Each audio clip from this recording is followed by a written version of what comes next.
Donc effectivement, un ensemble de recherches qui, malgré leur dispersion, se retrouvent sur un ensemble de questions communes que finalement Loïc a déjà largement évoqué, qu'on a présenté en l'idée de 8 questions nodales un peu autour desquelles se retrouvent les travaux de recherche et qui constituent en même temps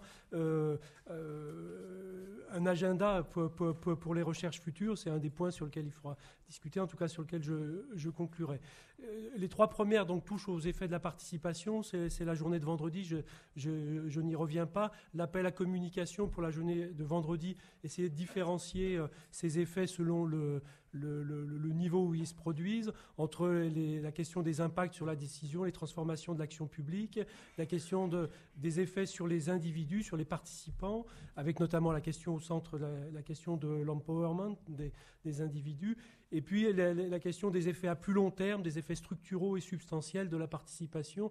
Et on a été intéressé par le fait de voir que la question des effets substantiels de la participation, est-ce que le fait de rentrer dans un ordre plus participatif, est-ce que le fait que l'impératif participatif gouverne un certain nombre de politiques publiques, est-ce que ça transforme la manière de produire ces politiques publiques ou non? Ces questions sont aujourd'hui assez largement posées. Ce qui ressort autour de cette question des effets, c'est cette idée du troisième temps, d'un troisième mouvement dans la recherche, qui implique un renouvellement du regard par rapport à la période qui est assez...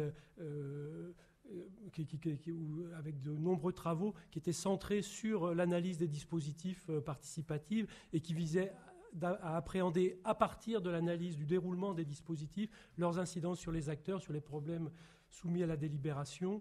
Et ce renouvellement nécessaire conduit notamment à s'interroger, ça sera, je pense, au cœur de la journée de vendredi, sur les conditions qui favorisent ou affaiblissent l'influence des dispositifs, sur les contextes d'action publique et leur capacité différenciée à produire une offre de participation. Et ce qui, évidemment, donc Loïc l'a déjà mentionné, suppose de développer des enquêtes comparatives, intersectorielles.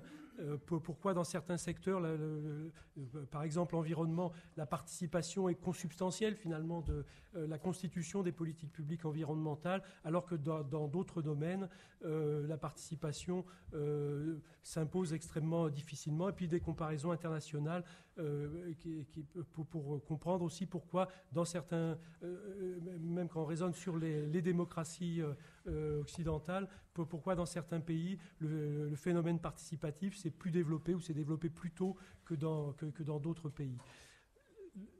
Le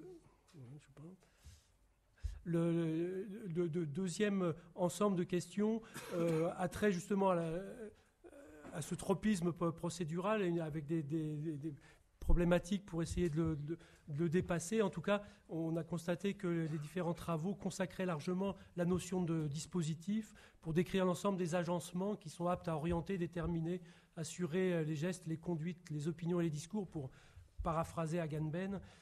Et à travers 2 grandes questions, la question de l'influence des dispositifs, comment les dispositifs influencent la fabrication des publics, le cadrage des problèmes, quelles contraintes ils imposent à l'expression de ces publics, quel pouvoir ils confèrent à leurs organisateurs, question qu'on va retrouver à travers les questions de professionnalisation.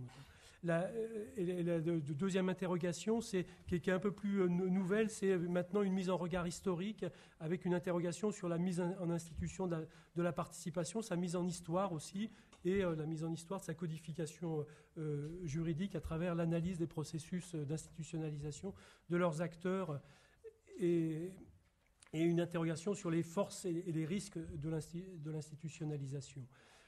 Troisième, la question un peu centrale qui est toujours présente à travers la critique justement de la place accordée au dispositif, c'est la question pendante de la place du conflit. Si on accorde trop de place au dispositif, on risque, et la critique sociale elle porte largement là-dessus, sur le fait que les dispositifs sont aussi souvent une manière de cadrer le conflit, voire de l'éradiquer. Et donc la question de la place du conflit, la question des rapports entre participation et coopération, la question et donc des effets aussi sur les mobilisations collectives est je pense, une des questions qui est partagée par un ensemble, pratiquement l'ensemble des travaux. Mais c'est bien sur cette question que la diversité des approches du phénomène participatif, la manière de conceptualiser l'idéal participatif et polarise assez fortement les approches.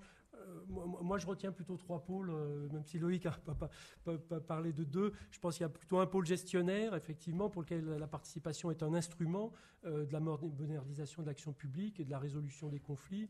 Il y a un pôle, disons, qu'on peut qualifier, ou que je qualifie ici, qui se préoccupe de la question de l'émancipation et de la participation comme revendication de transformation des rapports sociaux, avec des luttes, des conflits contre les injustices sociales et les luttes pour l'égalité, et puis un pôle démocratique autour des questions de légitimation des décisions, et donc de dépassement des conflits par le renouvellement de la délibération. Il y a un problème de cadrage d'écran. Et les 2 dernières questions touchent aux conséquences de l'extension du mouvement participatif, à la fois sur la professionnalisation de la participation. Et donc, est-ce que cette professionnalisation qu'on constate dans de nombreux pays ne conduit pas à de nouvelles asymétries de pouvoir et de savoir entre les acteurs? Est-ce que c'est une interrogation réflexive qu'il nous faut conduire sur les contours de la coalition réformatrice qui porte la participation, dans lesquelles les chercheurs sont largement engagés? Et donc, cette interrogation réflexive est importante parce que, effectivement, on rencontre une critique sociale qui va dénoncer dans les chercheurs et dans une forme de discours d'acceptation des décisions. Donc, les chercheurs sont critiqués comme étant des acceptologues.